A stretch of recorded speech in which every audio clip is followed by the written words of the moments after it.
PM Modi से मिले हरियाणा के सीएम नायब सैनी। दिल्ली में प्रधानमंत्री आवास पर मुलाकात। सीएम सैनी के साथ अमित शाह, जेपी नड्डा, मनोहर लाल खट्टर भी प्रधानमंत्री आवास पहुंचे। 12 अक्टूबर को विजयदशमी के दिन हरियाणा की नई सरकार का शपथ ग्रहण समारोह संभव।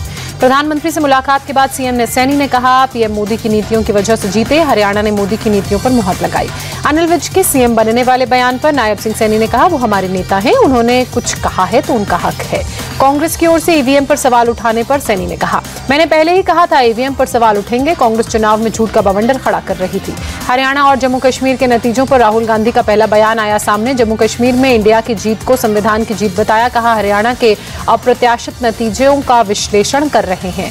हरियाणा चुनाव पर कांग्रेस को लेकर अनिल विज ने कहा, वे चुनाव नतीजों को स्वीकार नहीं करते तो चुल्लू भर पानी में डूब मरे। जहां नतीजे तुम्हारे खिलाफ हो वहां ईवीएम खराब और जहां नतीजे तुम्हारे पक्ष में हो वहां ईवीएम ठीक।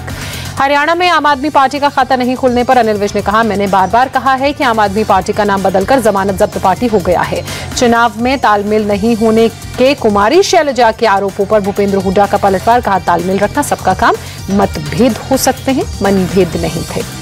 हरियाणा चुनाव के नतीजों पर आम आदमी पार्टी नेता प्रियंका कक्कड़ का बयान सामने आया। अगर हरियाणा में गठबंधन हो जाता तो नतीजे कुछ और ही होते।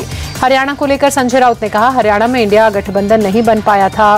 कांग्रेस को लगता था कि वे अपनी ताकत पर जीत जाएंगे। संजय राउत ने कांग्रेस का नाम लिए बगैर कहा, कोई भी अपने आप को बड़ा भाई ना समझे। हरियाणा के चुनाव के नतीजों का महाराष्ट्र के चुनाव पर कोई भी असर नहीं पड़ेगा। हरियाणा चुनाव के नतीजों के बाद केंद्रीय मंत्री और हरियाणा के पूर्व सीएम मनोहर लाल खट्टर का बयान। पीएम मोदी के नेतृत्व में बीजेपी का काम लोगों को पसंद आ रहा है। साइलेंट वोटर्स ने भी प्रमुख भूमिका निभाई है। जम्मू कश्मीर में कल विधायक दल की बैठक। उमर अब्दुल्ला बोले, गठबंधन चुनेगा नेता, 2 दिन में सरकार बनाने का पेश करेंगे दावा। जम्मू कश्मीर में एनसी गठबंधन की जीत पर जश्न। बोले उमर अब्दुल्ला, कई स्वतंत्र उम्मीदवार हमारे संपर्क में हैं, आर्टिकल 370 मुद्दे पर रुख कमजोर नहीं।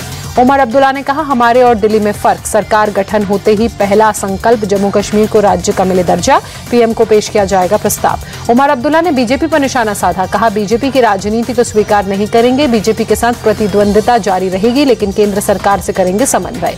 जम्मू कश्मीर के पूर्व डिप्टी सीएम और बीजेपी नेता खविंदर गुप्ता का बयान, हम विपक्ष की भूमिका निभाएंगे, जम्मू के हितों की रक्षा करेंगे। संजय राउत ने बीजेपी के जम्मू कश्मीर में हार जाने पर सवाल उठाए। कहा, बीजेपी के लिए जम्मू कश्मीर का महत्व सबसे ज्यादा रहा। जहां से उन्होंने आर्टिकल 370 हटाया वहां ही वो हार गए।